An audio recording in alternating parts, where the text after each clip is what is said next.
It's time for the absolutely. I'm on my way! Completely. I'm almost there! Random. Why are there so many stairs? Podcast. Oh, jeez! With Andrew Rhodes. It's Saturday, December 28th, 2019. That can only mean one of three things. This is the final Saturday of 2019, which means this is the final Saturday of the decade we are currently in, but it also means it's time for the absolutely completely random podcast. I'm Andrew Rhodes. I'm your host for this duration of this program. I am tired, I'm miserable, and I had one horrible week that just does not want to end.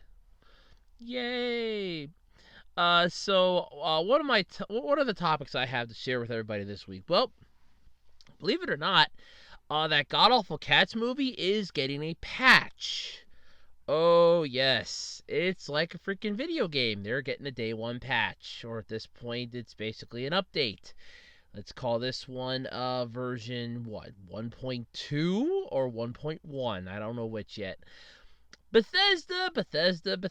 Once again, Fallout 76 is in the massive realm of, hey everybody, look at how screwed up our game is, as Bethesda is basically closing the door on this, as they are refusing to, they're just turning a blind eye to a whole bunch of cheats and hackers that have basically been using some new thing to steal a lot of people's stuff. So that's going to be fun to talk about. If you're planning to go over to the Tokyo 2020 Olympics and you want to lodge yourself in Tokyo, you might want to reconsider that. I'll explain. Kyoto Animation donations are coming to an end. That's right, your time is running out as they are soon going to be closing the account that the donations are going into. An arcade game typography book reveals the art of pixel text. It's actually pretty cool.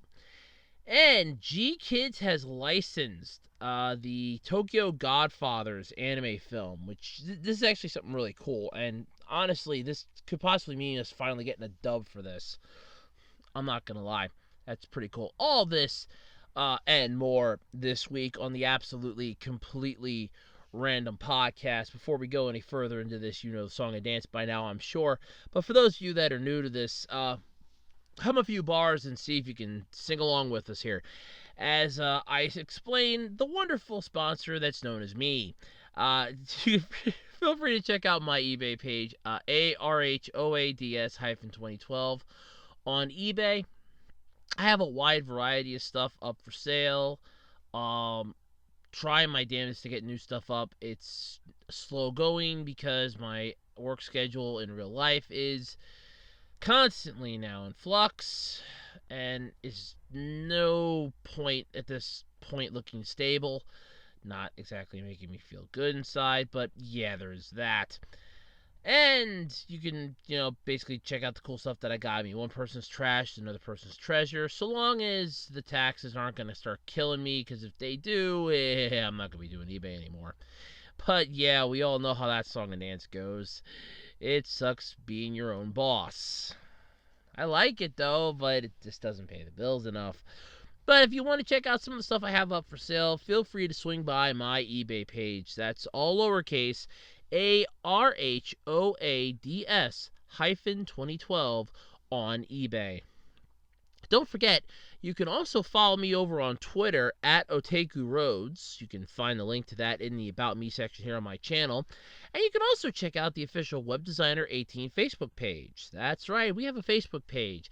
Granted, it doesn't get much stuff put on it, but we have one, so hey, we're at least, with the generation at this point.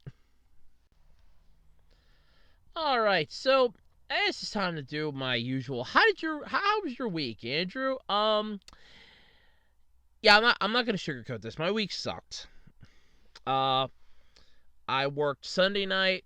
I worked Monday night into Christmas Eve. Christmas Eve, we're literally cleaning up, and oh goody, here comes your fucking delivery. And needless to say, my supervisor and I were a little pissed. Me especially, thinking, oh great, now I gotta come into work on Christmas Eve.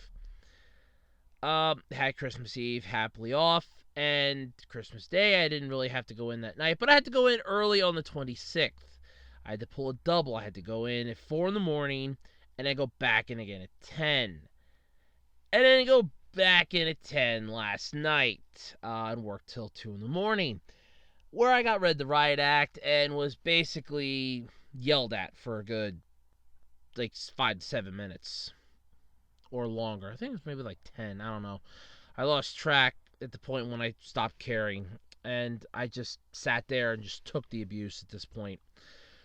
So yeah, my week has been great. Now, Sunday, I get to count every single freaking second. I have to have everything I'm doing down to the second because I have to be in at work at a really stupid time, 8:30 at night, which is really a pain in my ass because I have to make sure that I'm up at 7 so I can shower, be out the door by 7:30 so I can get to work on time, and I'm working till 1:30 in the morning, which really annoys the shit out of me. And that's literally going to be the last time I'm working for the year because then I don't have to go back in until Thursday night, and Thursday and Friday I'm working the same time from like 10 to 3, so it's really... I mean, that's more of a normal time for overnight, but I'm tired of doing overnights because we're going into week 7 of a 6-week overnight. Yeah, go figure on that one, right? Yeah, needless to say, I did not have a fun week, basically. I recorded the Q&A on Christmas Eve. I did try doing a really cool background effect. Sadly, it didn't work. I kind of have an idea as to why it didn't work, and goes on to my, well, I really do need to get a better lighting system up here, and yeah, I get that, and I think I pretty much just get that, and I stretch out my backdrop, so that there's, like, no, like, spaces or bumps or high and low points. I'll probably get that to work then. So that's an idea, but either way, didn't pan out the way I was hoping it would have, so yeah, I was a little pissed. But, needless to say, that's my problem, my dilemma for another day. I did get some rant videos up, and I hope everybody's liking the new intro and outro for the rant video. I'm trying to update and make some new stuff for my channel, so you're going to see a lot more new things coming. I'm working on a new trailer for the channel. I'm working on a few other things for the channel, so yeah, it's slow going, because like I said, work's really dragging my ass along here. So yeah, it's slow going, but I'm trying my my damnedest here to get this stuff going. But either way, Christmas went pretty well. Got some socks, some cookies, and yeah, and some money. That was about it. That's literally what I got for Christmas. Got my grandfather some Bob Ross jigsaw puzzles, which he has been going to town on, making me kind of wish I would have dug through the box at the Dollar Tree a little more, because I only saw 3 of them, and I thought, oh, this will be perfect, and I didn't realize that he's gonna blow through those in like a day.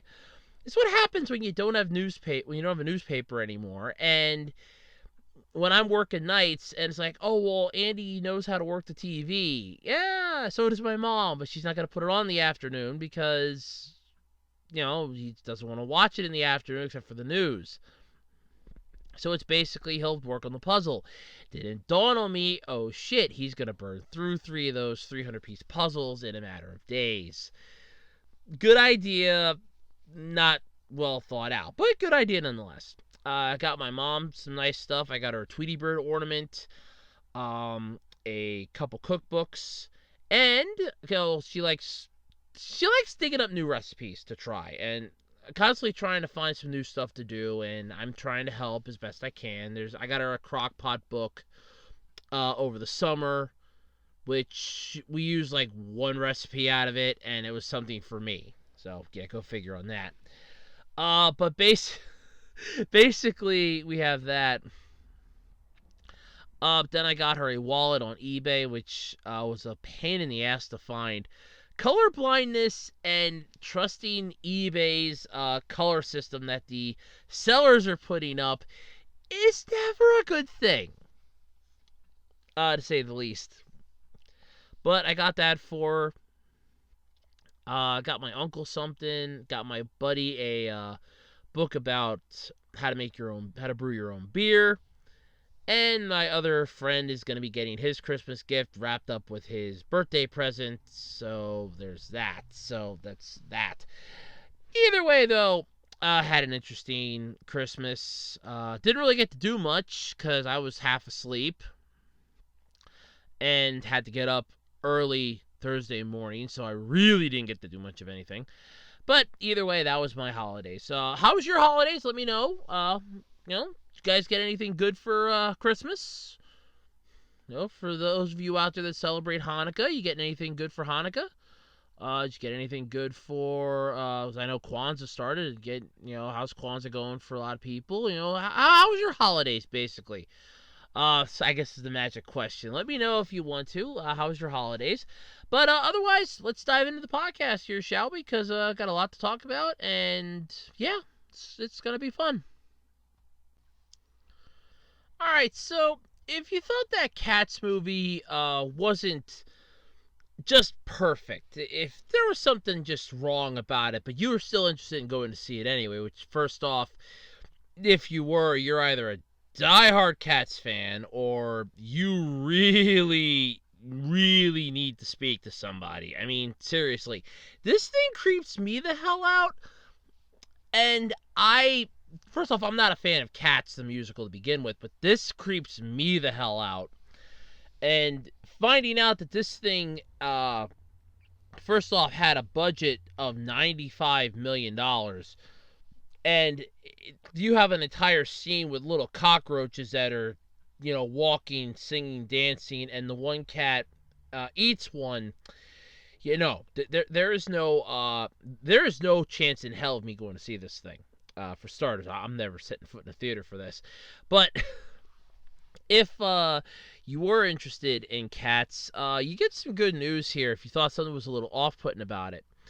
According to the Hollywood Reporter, this movie is going to be getting itself an update. It's literally a few days after it's hit theaters. It's going to be getting a new version of the film. It's going to fix CGI issues. Apparently, there's some where you can see, I think sounds like Judi Dench's hand with her wedding ring on it. Her watch, like the CGI isn't matching. Yeah. Yeah, okay, here it is. So Cats was rushed into theaters before being finished. So a new version is being sent to theaters with updated effects. How do you know you have the old version? You gotta look for Judi Dench's human hand, wedding ring, and all. Yeah, let's not just throw this out into the woodwork here of, this is a movie about cats that look like fucking people. I mean, they dragged poor Idris Elba into this, which first off bothers the shit out of me. You got Taylor Swift, who they're putting front and center. You have Rebel Wilson, which I'm getting sick and tired of seeing her in movies at this point. She's starting to become the Melissa McCarthy, as far as I'm concerned, of actresses. But this is just weird. But there's no official word, though, as to which parts are being fixed and improved. However, critics and folks who saw the movie across Twitter on opening night reported missing CGI effects, human hands, not being covered by the frickin' digital fur, a whole bunch of other stuff. But all this pales in comparison to the fact that this movie's tanking. You have a $95 million budget, and this thing is, let me pull up here and see what the actual budget, what it brought in so far here. Hold on. It shouldn't take me too long to find that. All I gotta do is just literally type in Cats in a goddamn Google search. I don't care about showtimes for this thing. I'm not gonna go see it. And I'm not gonna go see this thing. Hell no. Yeah. People are. Yeah. Ooh, wow. They actually yanked it from the Universal's awards season FYC website. Ooh, that's cool. At least some people are learning. Wow. Yeah. Cool. So Universal's abandoned that. Ooh, interesting. This is just. first off, I aired my grievances in my rant video on this. I thought the trailer was creepy, quite disturbing, and everything else. This movie is a massive flop at this point. How much do you bring in, you stupid little? Oh wow, okay. So the budget is 80 to 100 million. Is you factoring, advertising, everything else. It brought in 19.1 million. Oh! Oh! Oh! Oh! That, my friends, is a massive failure. And the sad part is that you can actually just read the plot in the Wikipedia article and it'll just tell you everything. But oh my god, 19 point. Wow. 19.1 million on $100 million budget. Whoo! Somebody's taking a bath on that one. That's bad. Holy shit. Yeah, but there's going to be yeah.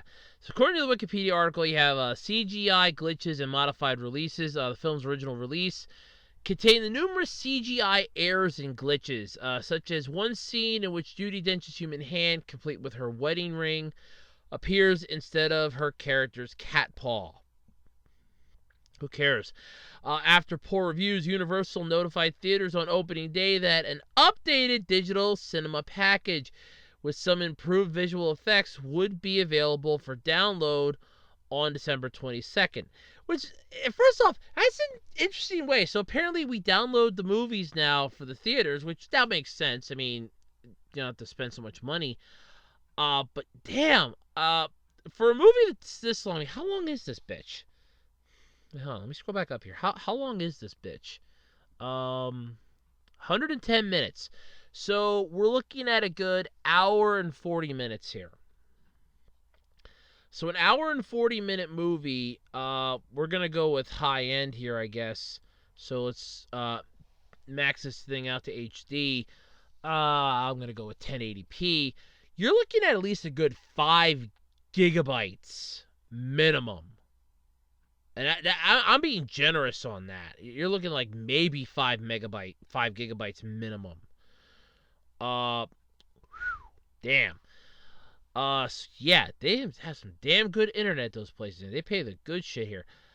But yeah, Cats grossed a whopping $14.7 million in the United States and Canada and $4.4 million overseas, for a worldwide total of $19.1 million. This movie has tanked. Oh, it's tanked. Yeah, this is just already a massive failure. But the fact that they are urging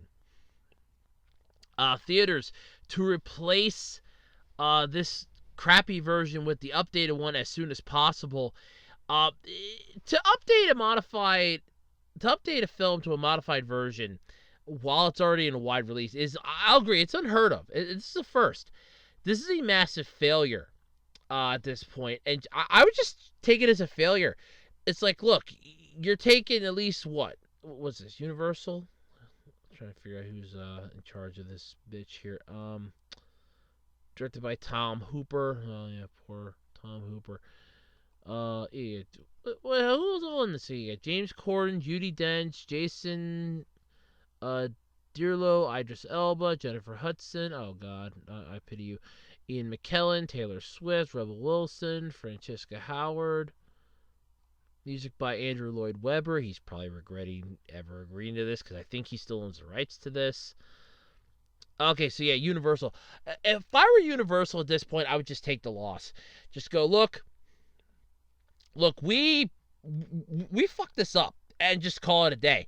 Because you have. You honestly have.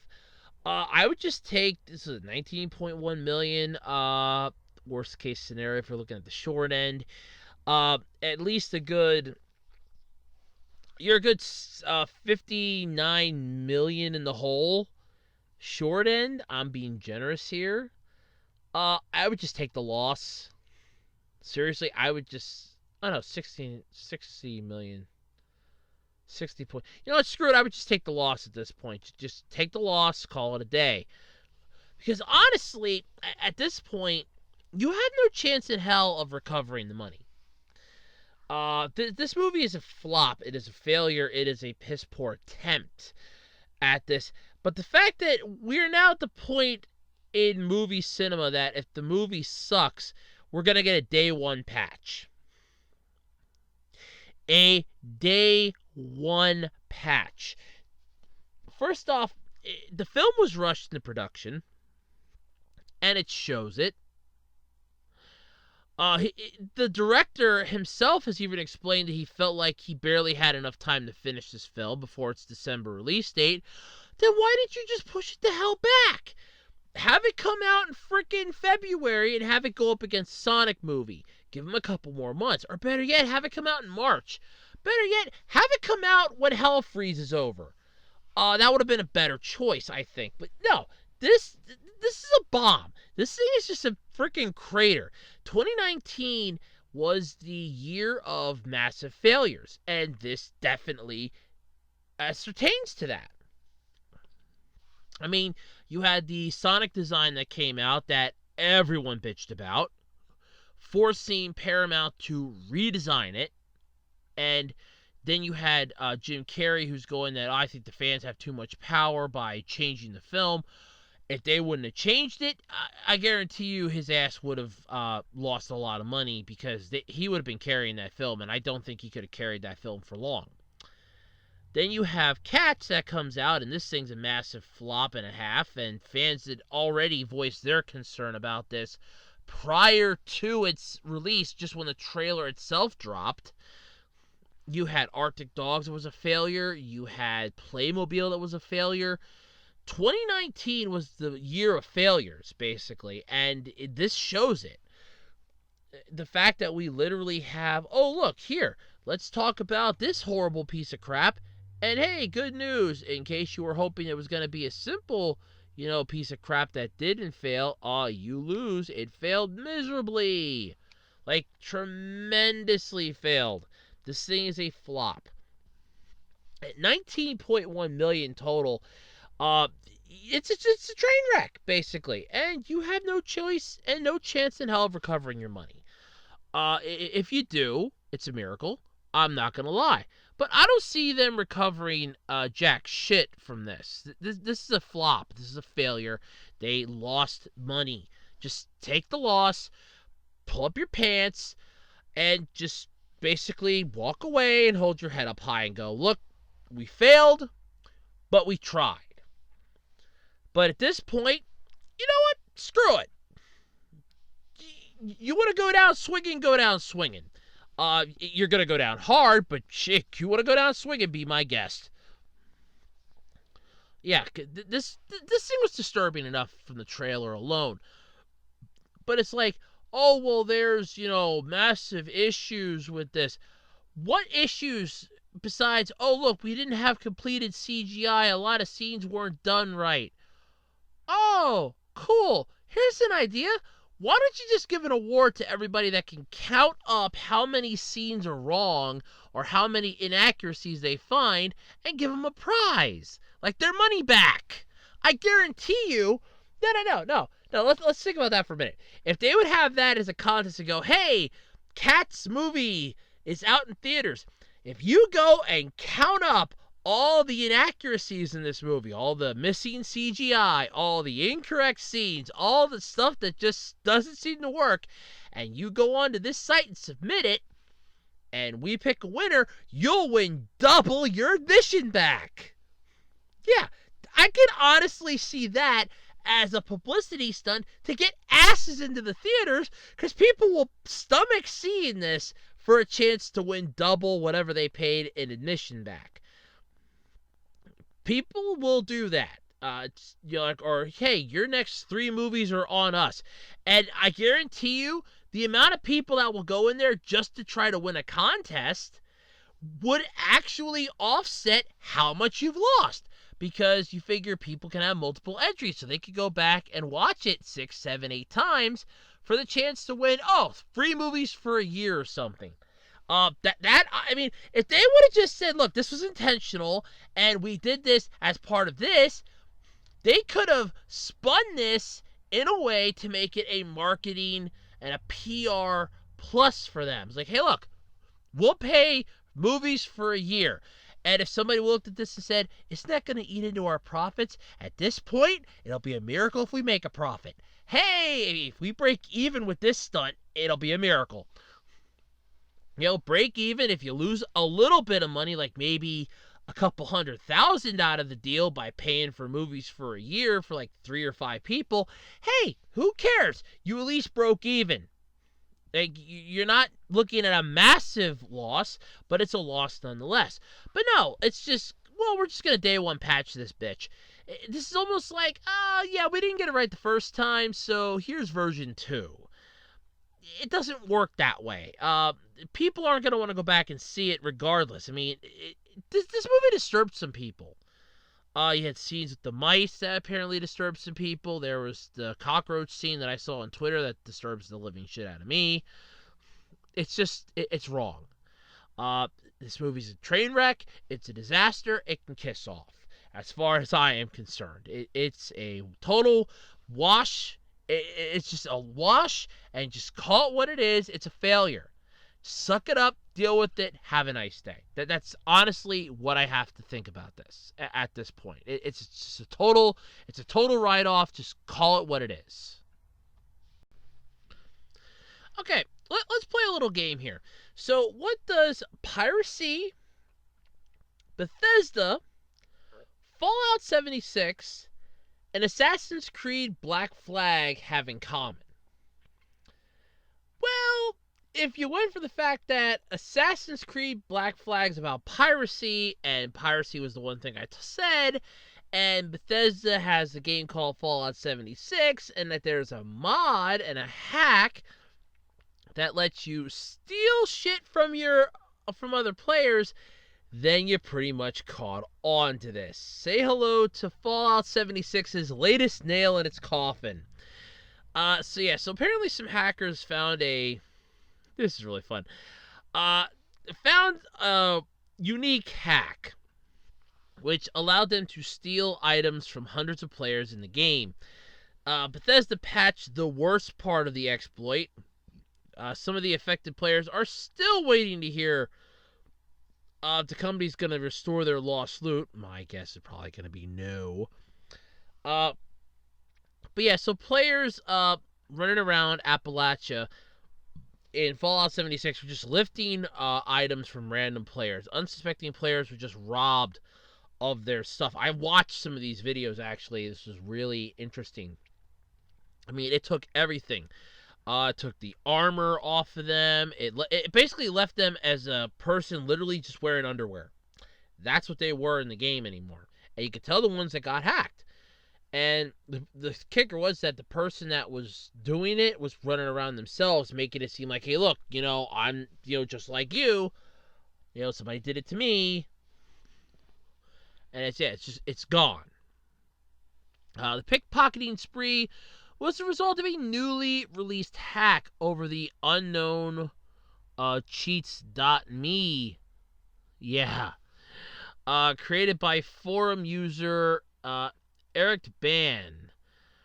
That allows players to steal items from anyone close enough in the game to appear on screen. Welcome to the era of Bethesda's latest screw you. And Bethesda, at first, the one point that I had read and heard about, didn't give two shits about this. They're like, yeah, screw it. Fallout 76 has been Bethesda's massive thorn in their side since it came out last year. The game had piss poor release, and it just continues to pile on the shit. You had the DLC that everybody's waiting for gets pushed back. You have a massive screw you to a lot of other things. And you had the mold in the helmet. You had the canvas bag issue. The glitches like you wouldn't believe. The people that spent all that money. The fact that you lie to everybody, Todd Howard, about, oh, look, no servers, my ass.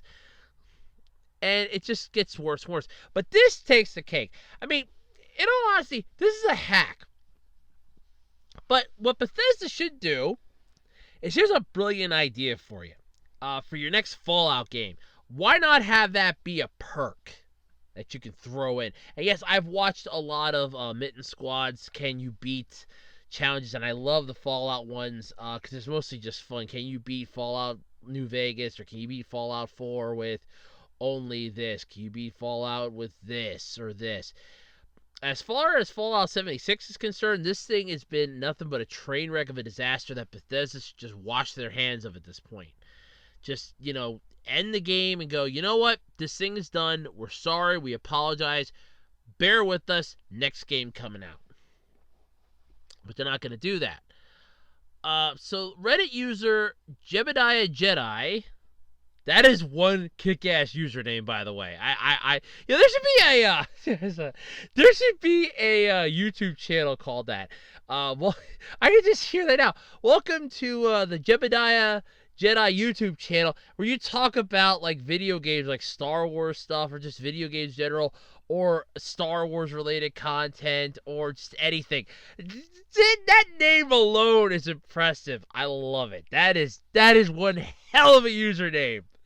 I love it. That is cool. Was one of the people hit in the video? They told Kotaku in an email their Pelford gear included a full set of power armor, 3-star legendary modded scout armor, and the sheep squash mascot head. Loot that was both powerful and took a long time to earn. Yeah, and with that hack, it's just like, and it's gone. Just think about that, banker from South Park, and it's gone. So the game subreddit just quickly filled up with warnings to players. It's like, look, don't even bother going on Fallout 76. There's players going around stealing shit. Don't even bother. It's not worth it. Oh my god, you're going to lose your shit the minute you log in. Don't even try. And it just gets worse and worse and worse. There was calls for Bethesda to bring the game offline until the fix was implemented, which, of course, Bethesda's like, we shouldn't do. But then they decided to do it Monday evening, taking the game down for maintenance for an hour before pushing out a fix that blocked the hack. Wow. So it takes you an hour to block a hack, but yet you still couldn't patch the damn game from the start. I don't know if you're getting lazier or more impressive, Bethesda. I don't know which way to go there. But of course, Bethesda spokesperson got onto Reddit and gave out the company line of bullshit of, we would like to apologize to those of you who were impacted by this exploit. We want to make this right, and we are currently looking into ways we may be able to compensate you. Let me guess, the compensation is going to be 20 atoms. And, oh look, everything in the atoms shop just went up. That's going to be their compensation. Because, I mean, let's face it. How much were they charging? Oh, that's right. They were giving everybody that had issues at the start. It's like, oh, yeah, here's 500 free atoms. 500 free atoms can buy you a tattoo. You want $18 for blue. There's just, like, so many things that were wrong with this game. And compensation. Whenever I hear the words compensation and Bethesda, my ass cheeks tighten. Oh, God, does my ass tighten. Oh, does my ass tighten. It puckers like you wouldn't believe. Yeah. No. So some of the players, ironically, are not going to put up with this. We're going to come up with a way to compensate you bullshit from Bethesda. So they immediately went on. It's like, so what is the compensation going to look like here? With them going, I lost my Fangeshot Sun Mask, and I know I mispronounced that, and I apologize. They stole my anti-armor explosive legacy. Oh god, I know that's a Greek symbol. Gamma, Alpha, Double Alpha E, Plasma, Heavy, I don't know. And my entire Vanguard Sentinel Scout set. Reddit user Pixel Blondie told Kotaku in an email, Bethesda didn't even respond to my ticket. So I don't know what to say. It's Bethesda! What do you expect? They're probably looking at that like, yeah, how do we know you had all this shit? Yeah, you're just making this up. Hardcore players will be able to tell you what they have in a game and what they don't, especially hardcore RPG players. They will be able to tell you what's in their inventory, what they don't have, what they do have, and everything else, especially if they look at it all the time. Majority of the time, if they're like me, they'll occasionally jot it down in a little notebook they can pick up for like $1. And it's like, look, little notebook, and they write down, okay, I have this item, and this item, and they have down like places where they can get some more of those if they need to. They'll jot this stuff down. So, yeah.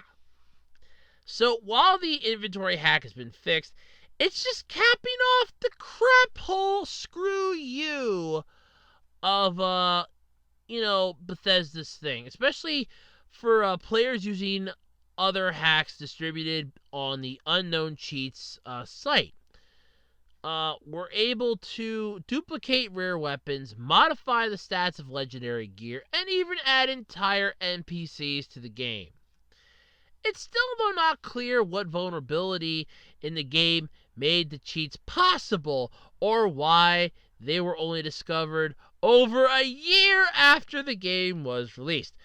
Well, let's see here. Bethesda's using an ancient engine. I pretty much learned so much about Fallout 76, and I don't even play the damn game. So for starters, Bethesda's using an ancient engine, which I guarantee you a grandma in her 80s could hack with her sewing circle. So that's one. Two, why the company didn't respond to this, it's been over a year. Gee, I wonder why. Every time they get some bad news for Fallout 76, the first thing they think of is, well, where's the gasoline to pour on this fire now? Because we have more problems we have to address. Oh, look, this time there's a glitch that allows you to steal items in a game. Hey, guess what? Fans are getting pissed off because now they can't have their sweet, sweet legendary gear. Let's just pile on more and more shit here. Yeah, it just gets worse and worse for Bethesda. Every Fallout 76 issue is just another nail in its coffin. It just refuses to die. This thing's like Dracula. We need the stake through the heart to finish it. But honestly, the fact that you eventually made the game where you can't even log in and play it without the fear of having your shit stolen is horrible. The one video I saw, literally the one person was in the middle of a fight. The middle of a damn battle. I think it was with a Scorch Beast, too. And all of a sudden, boom, their stuff got swiped. And you could hear them in the video, because the person, uploaded the video, like, I got my shit stolen. And all of a sudden, you just hear this, what the f just happened? It's like, where's my gun? Where's my ammo? What the hell? And then the person that stole it would vanish off the map into a different area. And then they would just deposit all the stuff into a separate little area, like a linked chest or something, and then they would, because they knew that, oh, well, this account's going to get deleted now, and then, boop, the account gets deleted, but then they can just have all the stuff in their normal account. And they were selling the stolen loot and everything else. Yeah, people were just doing this. Piracy was running amok. This basically, here's an idea for Bethesda. How about Fallout, High Seas, where you have it be like people that were out on the ocean on ships, and they had to turn to piracy to survive. And that's, that version. There's a Fallout shelter on the ocean. There's an idea. Because, you fucked up 76 at this point. You have, 90, there's 79, I think, Vault 79 for that Wastelanders DLC that everybody's waiting for, which is never probably going to come out now at this point. You have Bethesda in there. Here, come get our freaking, oh yeah, I forgot about the 1 year, pass. Yeah, or they charge $100. Oh, yeah, I forgot about that. Yeah, that too. Yeah, this has not been a good game for Bethesda. This has been the massive screw you shitstorm of all shitstorms, and they just keep on shoveling more onto it. Bethesda, for God's sake, take our advice at this point. First off, I'm loving the joke that just never dies at this point. I get a kick out of every new piece of bullshit that comes out. I know there's another YouTuber, Yong Yi, I think it is.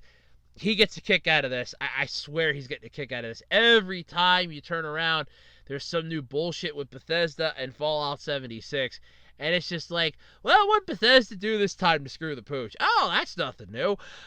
Bethesda, for God's sake, take our advice. Just end this atrocity now. Stop while you're ahead. Shut down the game and try again.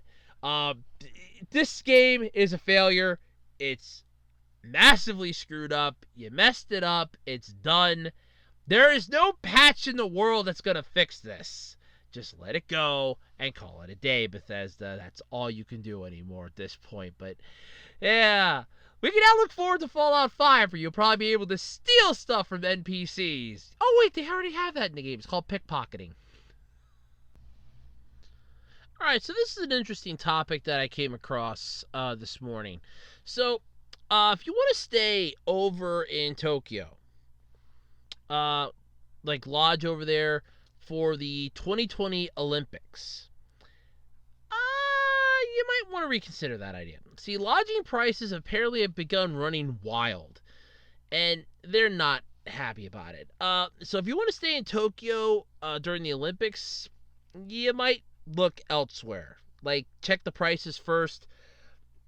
And then once you see the prices and you resuscitate your wallet from the cardiac arrest it just went into, you might want to reconsider. So a report out from, and I know I'm going to mispronounce this, and I do apologize, Nickel Business found that many hotels, and they're not talking about the fancy, 5-star, they put a mint on your pillow and $100 bill in your shoes. No. We're talking, gutter trash. We're talking 1-star roach motels, the type where you have Pepe the Rat sleeping on the bed with you.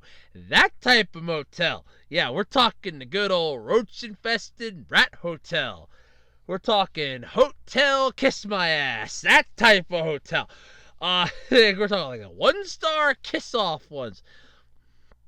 So they're going for over 100,000 yen a night.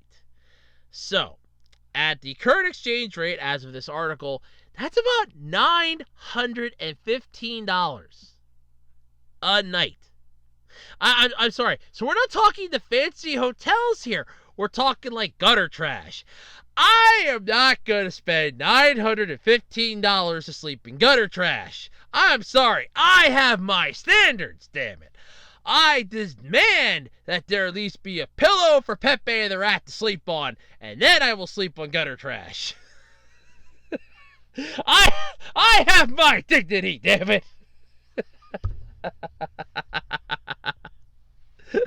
I have my dignity. But yeah, so the report even found that one Airbnb, may as well think they're still in business, style property that normally goes for 20,000 yen, whose Olympic rate had been bumped to 450,000 yen. So in other words, it went from $180, which is actually pretty reasonable for an Airbnb, from everything that I've freaking read about it, to over $4,000. $4,000 for a fucking hotel room. Nah. Screw that. So apparently, according to Booking.com, about 90% of the hotels are booked. The start of the Olympics, leaving only Airbnb and other such services. But as an example above shows, the prices for those properties is out of goddamn control. This is nuts. This, boys and girls, is what I'd like to call price gouging. Where, hey, You really want to, you want to stay here, don't you? Well, we have a room. Oh, thank God. I can't tell you how tired I am. $17 trillion. What the hell? Yep. See, it may not be a fancy hotel room. It's mostly just a shack in the outhouse, but you don't have to worry about that. Yeah, no, it's out of control. I'm not even gonna lie here. So if you're planning to visit Tokyo this coming summer, avoid the pics, or you may find yourself shelling out some serious dough for lodging. Or you can always just crash in a manga cafe. Or better yet, just rent yourself a trailer and travel along the countryside. Because for $4,000 to sleep at an Airbnb style hotel, screw you. First off, hell no, that's not happening. I'm not, like I said, I have standards, damn it. Pepe the Rat needs to have a goddamn pillow on him for me to sleep comfortably. I mean, when I did that overnight trip for work, and the store manager still doesn't believe me, but I swear, there was a rat in that room. There was a rat in there. Didn't go near my bag, didn't go near the bed, but I heard the little bastard scurrying during the night. I heard the little bastard in there. There's a rat. Of course, there are people in the next room over having sex. I know that, but I didn't bother telling them about that. It was an Econo Lodge. It's a motel. There's gotta be stuff like that happening. I mean, you're on the ground floor. There's gotta be stuff like that happening. No. We just have to deal with the rat. I named it Pepe. I like the name Pepe for a rat. I think that's a very nice name for a rat. Pepe. So Pepe the rat was in the room, and Pepe the rat's just real nice and friendly and everything else, and I like Pepe the rat. I can safely say that I think Pepe the rat liked me too. Do I give a crap that Pepe the rat doesn't exist as far as my manager is concerned? No, because if I gotta stay in a place that I have got to pay $4,000 for, Pepe the rat better have himself a pillow, a little blanket, a nightlight. Hell, give him a little mini fridge for that amount of money. That's gonna be like a what? And it's important that I get a kick out. It's like, we're not talking the fancy hotels here. We're talking like the low rent gutter trash. That's highway robbery. I mean, I have my standards too, but I'm not gonna shell out $4,000 to spend one night in a hotel.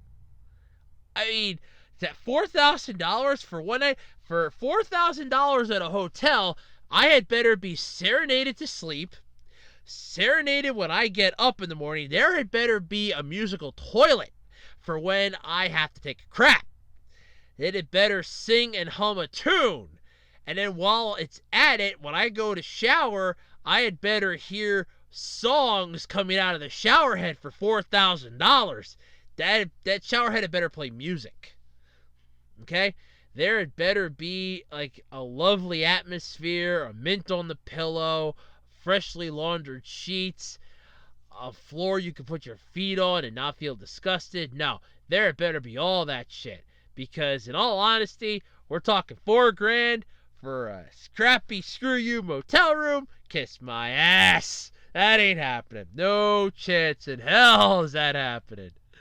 So if you're planning to go over to Tokyo for the Olympics, better have a buddy over there, or tag team something, or don't bother staying the night. Or better yet, just stay home and watch it on TV or on the internet.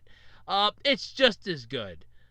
And you don't have to spend a shit ton of money. And you can sleep on your own couch. Let's not forget that. There is always the free version. It's called the internet, and it's a wonderful thing. So here's an update on the Kyoto Animation saga.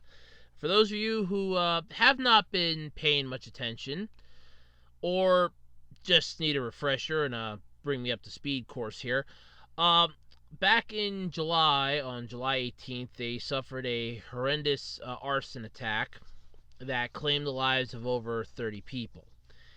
It was not something that was very wonderfully felt, and it literally sent a massive ripple through the anime community. However, it did not dampen the spirits of people. It actually did manage to bring a lot of light, and the phoenix did rise again. And Kyoto Animation has vowed that they will come back on their own 2 feet under their own power. However, they are preparing to close the bank account that was open for donations. Now they have previously reported all the donations will not be used for the business. Not 1 cent of it, not 1 yen, nothing of it will be used for the business. It is all going directly to the surviving victims and family members of those lost in the attack. They're not going to use any of the money for themselves. It's going to the victims and it's going to the survivors. First off, Kyoto Animation, in all honesty, this is one hell of a company. I'm not even going to lie. This happens to them and they just look at it and it's like, well, we'll ask for help if we want it. And people were just so quick to offer it. Fellow anime distributors were quick to offer it. The fans were quick to offer it. So many things just came. Well, okay, so the account's been closed, though, as of now, because it's going to get closed on the 27th of December, which is already past, at this point, Japan time, anyway. So, they've already closed it at this point. But, yeah, so it's closed. But, basically, this is impressive, in all honesty. So, they managed to turn what was, honestly, one of the darkest days in the anime community, and they managed to turn it into a positive. It's like, look, we're not going to let this, bring us to our knees. We're not going to let this end us. We're going to come back from this, and we're going to come back swinging. And they plan to do that. So what this donation thing was basically, donations were being collected right after the incident occurred, leading up to the opening of a special bank account set aside exclusively for kind-hearted fans and friends. So, according to a statement on the official website, like I said, they closed the account on Friday, Japan time. And as I stated, all the donations were going to be distributed directly to the surviving victims and their family members. So Kyoto Animation is thinking more of their employees than they are of themselves. And that's, first off, that's very impressive. I mean, the area around there felt that there's a lot of stories that some of the local shop owners were like, they remembered seeing like all the smiling faces as they were going to work. And when this incident happened and they found out that a lot of those people were killed or injured, they said it never felt the same. I know that they're tearing down the building because it's structurally unsound, I think, at this point. I think the one person has said, but I'm not an engineer, so there's that. But at the time of this article being written, the bank account cured more than 3.2 billion yen, which adds up to about $29.6 million. First off, that is just impressively amazing. Like I said, I know a lot of anime distributors were quick to jump in, and a lot of people were like, oh, don't, follow this person's link, or don't follow this company's link, it's all bullshit, and none of that turned out to be true. They all felt this, because this could have been any one of them. It honestly could have. But this happened to Kyoto Animation, and if anything, I want to state this, if I can. This basically showed the world, I'd like to say, especially those people out there. It showed the world that, look, anime fans are not a group of people that you can just set aside and say, oh, they're lazy, or they're just a bunch of, do-nothings, or they're neats, or anything like that. They were willing to sacrifice their hard-earned money. They were willing to give to something to help a group of people that suffered. This basically, if anything, should show the world that we fans of anime will not stand for stuff like this. You come after one of us, you come after all of us, basically. And that's what this was. I mean, even if you never heard of Kyoto Animation before, even if you had only seen like one or two of the series that they had done. It struck all of us, and it wasn't one of those simple, oh, look, we're just going to let it slide. No, the fans rose up, the fans came together, and they enacted some action. So 3.2 billion yen going to help the surviving members or the surviving victims and their family members of the lost ones. Definitely, if you think about it, that's a lot. Distributed amongst the 30 some, the over 30 that were killed sadly, and the many that were injured. That does equal out to a decent chunk of them, because you figure they're gonna have mental scars for this. Now, granted, some may not. Some might be able to bounce back rather quickly. I don't know. I'm not a psychiatrist, but you know, there could be mental scars. They could have been working on something, and their one coworker that they were working with on said project could have been one of the ones that sadly didn't make it. And they pick up a pen, or they pick up a pencil, or they try to draw on a tablet or something, and they're just going to go, no, I can't do this, and they're going to have to overcome that. And that's something that's going to take time and effort. So this basically, I mean, my guess is that a majority of this is going to go to like their hospital bills, for the surviving family, or for the family of the ones that didn't make it. It'll probably go to like paying their funeral costs, or if they were like the breadwinner, it'll go to help keep the family afloat. But the fact that it's at least 3.2 billion yen, I don't think the bank is going to like charge them any fees or anything. I honestly don't, because I think the bank was what set this up for them, if I remember correctly. So yeah, this just shows that so many people looked at this and they're like, look, no, we want to help you. What happened was, it was painful. Everyone felt it. I felt it. We all felt it. This happened on a Thursday morning when I saw it. It was a Thursday morning, and it just floored me. I mean, I was down on the damn floor. And I mean, my heart just like dropped like a rock. I could feel it, and I'm just, it still hurts to this day. This is a hurt that's never going to go away. And I honestly just want to see what Kyoto Animation is going to do when they get back on their feet, and I'm looking forward to it. I mean, they've churned out some decent anime, and I reviewed 2 of them for a special on the GBU that I did in honor of this, but still, they did a damn good job with what they do. So I'm hoping that they really bounce back hard from this, and they come back swinging, because they deserve it. And it's just really impressive that this has happened, and so many people have given money and have helped out, to help at least. I mean, even if you never, the best part is that none of us, and none of the people, at least, outside of the ones directly into the anime, community there, that like the animators, the designers, and stuff like that, probably have ever met any of these people. Or if they did, they didn't realize it.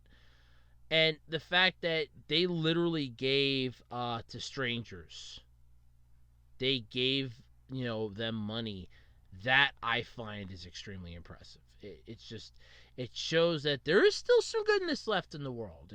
Not much, mind you, but there is still some. And I am impressed by that. So, hopefully, I'm not going to lie, hopefully when they come back swinging.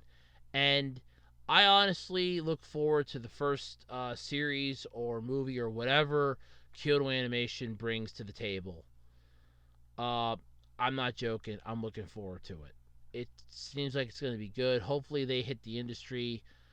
They come back, and they come back really good. But yeah, so as of this time, the account's been closed, so you can't donate anymore. But if you think about it, this thing had at least a good, I want to say 5 months of donations. That's not bad. 5 months worth of donations. So you figure the families will be able to start the new year with a decent knowledge of, well, you know, they'll know how much their loved one meant to so many other people, even though they never met them before.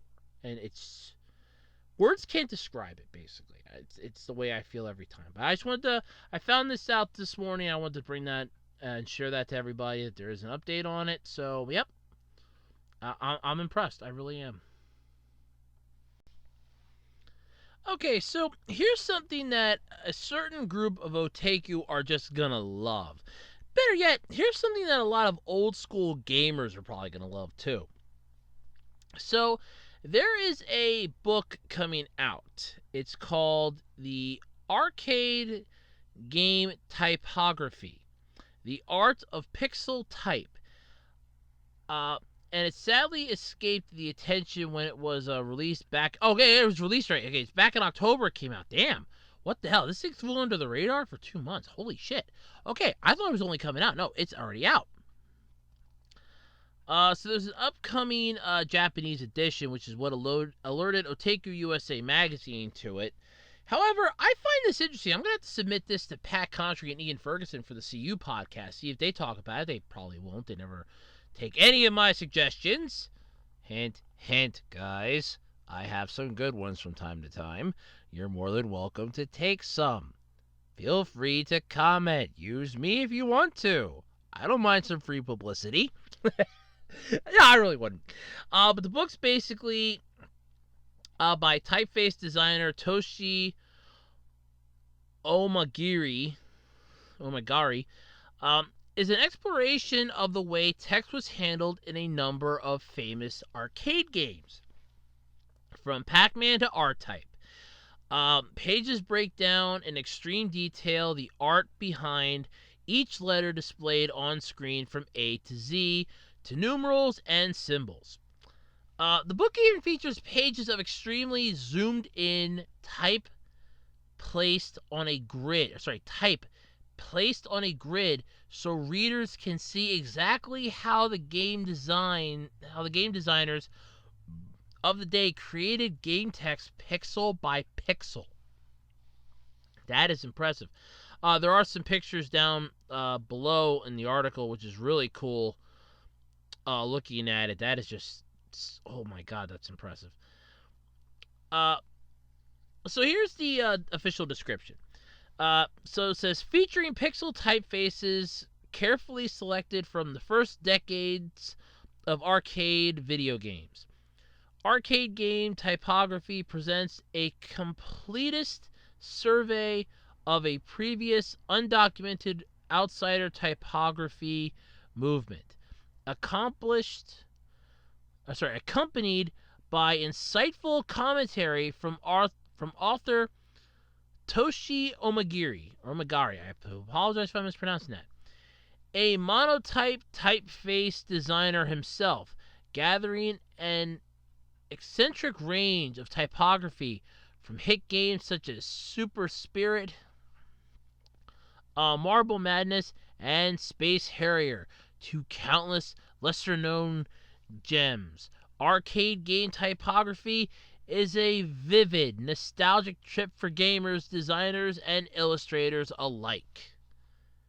This thing is pretty freaking cool. So, I wonder how much this book is. Let's turn to the good old interweb. Oh, wait, no, I got it. Let's do this like that stupid Mickey Mouse show for preschoolers. Oh, Google. I'm sorry. Okay, let's see here. Arcade game T. Here we go. Wow. Okay, it's the third result. And okay, read only memory VG. I guess. Okay. Amazon has it. For $28.84. That's not a bad price, actually. How many pages is this bitch? I'm probably gonna regret asking that question in about 30 seconds, but yeah, sure. I mean, how many pages is this? I mean, I can see that. I mean, if it's like 50, 60 pages, that's not bad for that. I mean, it's probably hardcover. Okay, over in the UK, or VG, sorry, it's readonlymemory.vg has one too. It's £35, which I don't know what the conversion rate is here in the US. I'd have to do a lot of research on that, but it may not even be the right one. But Amazon has it for $28.84. How many pages is this baby? By the way, it is in stock too. By the way, and with free shipping. Yes, this is actually pretty cool. So you can get free shipping on this. How many pages are you? Okay, you should have down how many pages you are on here somewhere. There should be a description of you some. Where is the description of this stupid thing? Oh, here we go. Okay. Okay. Oh, 200. That is not okay. 272 pages for about $30. That is not bad at all. Holy hell. Weighs about 2 pounds. Not bad. But yeah, 272 pages. Yeah, nope, screw that. Boom, baby. That is not a bad price then for that. I wonder if eBay has it. Let me check good old Google again and go to the shop, Google shopping here. I'm willing to bet eBay probably has it. I'm willing to bet somebody has it. Let's see here. A-Books, Travolta, Target has a little arcade cabinet. 25 copies at bulk bookstore. I always love stupid things like that. Wow, there's not really much here. Come on, eBay doesn't have this? Seriously? I would have sworn this would be something that eBay would have had in a heartbeat. Hold on, let me check here. eBay. Okay, come on, baby. Okay, I am not seeing anything here for eBay though. Oh wait. Ooh, wow. Okay, A-Books has it for $18.57. That's a really good price. Never mind. There is one on eBay, and brand new. Can I get a drum roll, please? $26.49. That is not bad. And that's just one of like many that are on here too. Because there's a whole bunch. There's one for $23.59, $26.36, $26.24, another $26.36, all with free shipping. That is not bad, actually. This actually makes me want to buy this thing. I'm not even going to joke about that. I mean, damn, 272 pages is not a bad price. If I can get free shipping, hell, I'll pay $30. There's a 26.24. There's one here for 37.83. You're smoking some strong ass crack. Yeah, no way. But yeah, no, this is actually pretty cool. So if you want to buy this, it's all over the internet at this point. It's called Arcade Game Typography. Yeah, this is really cool. So yeah, if you want to buy this, it is all over. I'll leave. You know what's funny? I'll actually leave the link for the one that I found here for eBay, and the one that I found for Amazon in the description. If you feel like you want to go and buy this thing, go for it. This is probably gonna be pretty cool. But yeah, I'll leave the eBay and Amazon link that I found in the description, so you can at least check out what it looks like, and then you can hunt it down for yourself. Because, hey, bargain hunting is something that I love to do myself. So, I mean, we're not going to up and spend a crap ton of money for something that somebody has somewhere cheaper. I mean, we all know that. But yeah, this looks pretty damn cool, though. But 272 pages is not a bad... That is not a bad price at all for... That's not bad for a 272-page book. Definitely not. Holy hell, not bad at all. But yeah, so this is pretty cool. I approve. I definitely approve of this. This is cool. I approve. 100%. I approve. Okay, so here's actually a really interesting one. So Tokyo Godfathers. This is a movie that I actually have contemplated trying to watch. Now, I can pull this up online. It's not that difficult. The only problem is that it's subbed only. There's never been a dubbed version of this released. And I've watched 3 reviews on this, and all 3 of the reviews are positive for it. I mean, nobody's really had anything negative to say about it. Anime Abandon even did a review of it, and that's saying something. Because he doesn't review much of... Okay, he reviews a lot of crap. He doesn't review much stuff of good substance. But basically, this was a movie that was directed. This is an anime film that was directed by the late Satoshi Kon.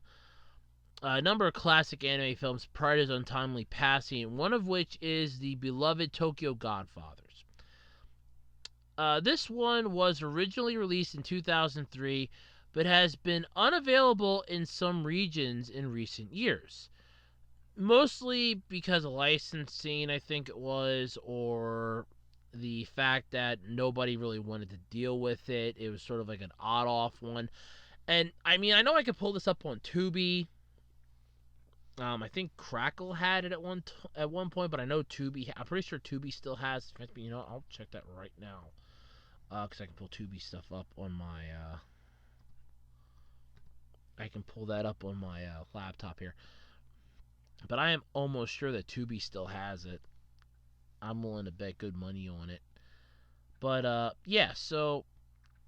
This is a really good movie from everything that I've seen. I've seen some clips of it, but... Not much outside of that. Okay, and probably not going to come up here. And are you going to load it all? I could care less about the AV. Oh, you didn't even bother taking it. You just deleted it before I even had... Oh, you stupid.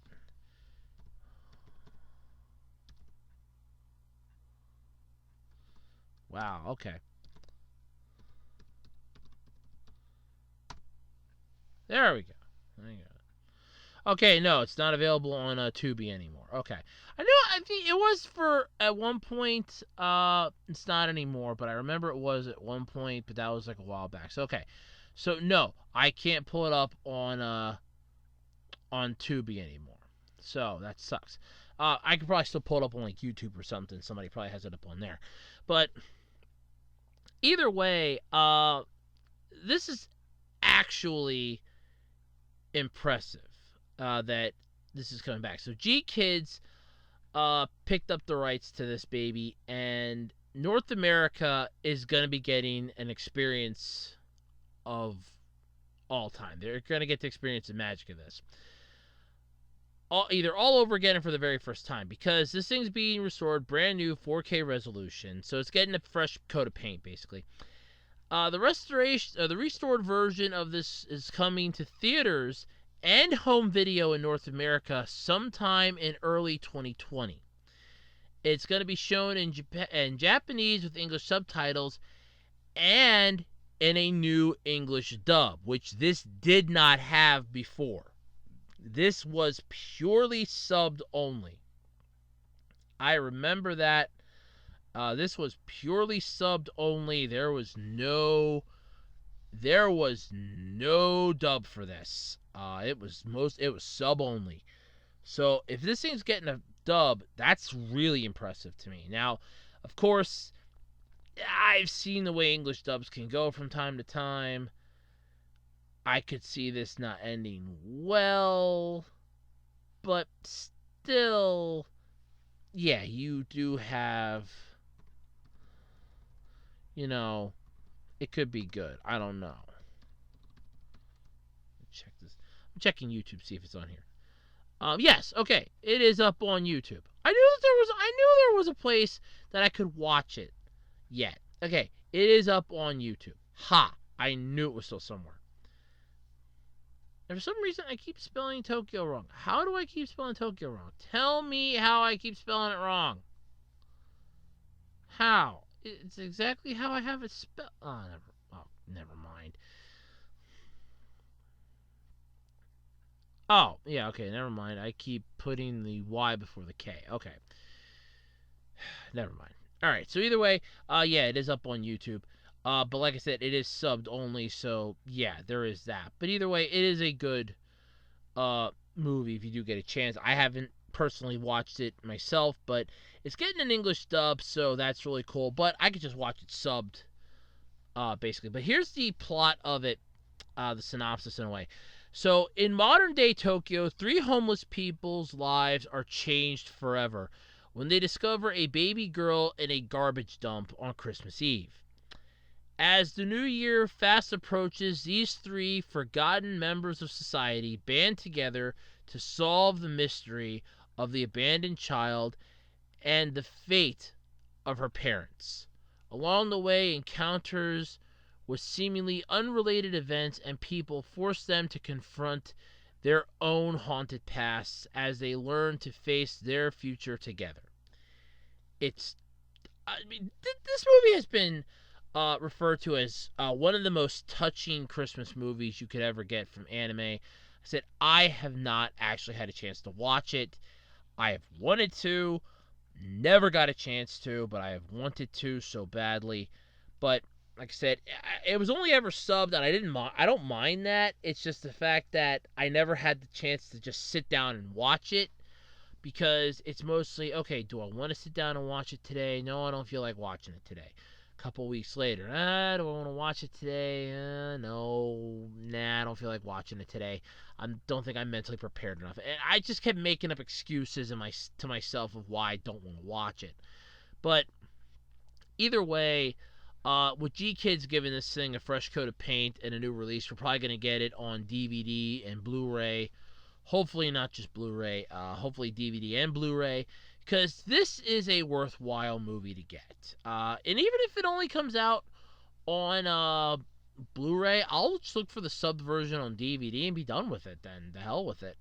It doesn't bother me one way or another. I've watched subbed anime and I watched dubbed anime. I could care less either way. I'm just mostly curious because, like I said, I've seen clips, I've seen reviews, I just haven't watched it myself fully to grasp, gee, I wonder how interesting this is. But yeah, so if you're a fan of Tokyo Godfathers and you're looking forward to this, hey, you can be like me and we can all experience it together in 2020 at some point when it comes out on home video release here in the US.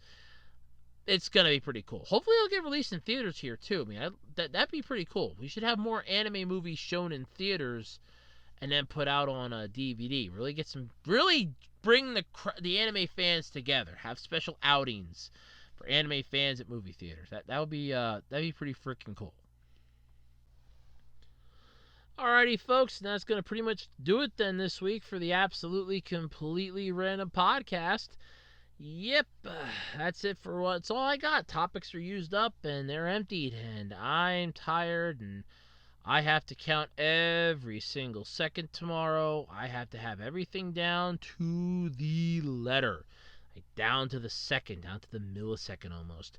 So yeah, I'm gonna be cutting it out now. I mean, we've been here for over an hour. We've hung out, we've talked, we've danced, we kissed, we smoozed, we carried on, we went home happy.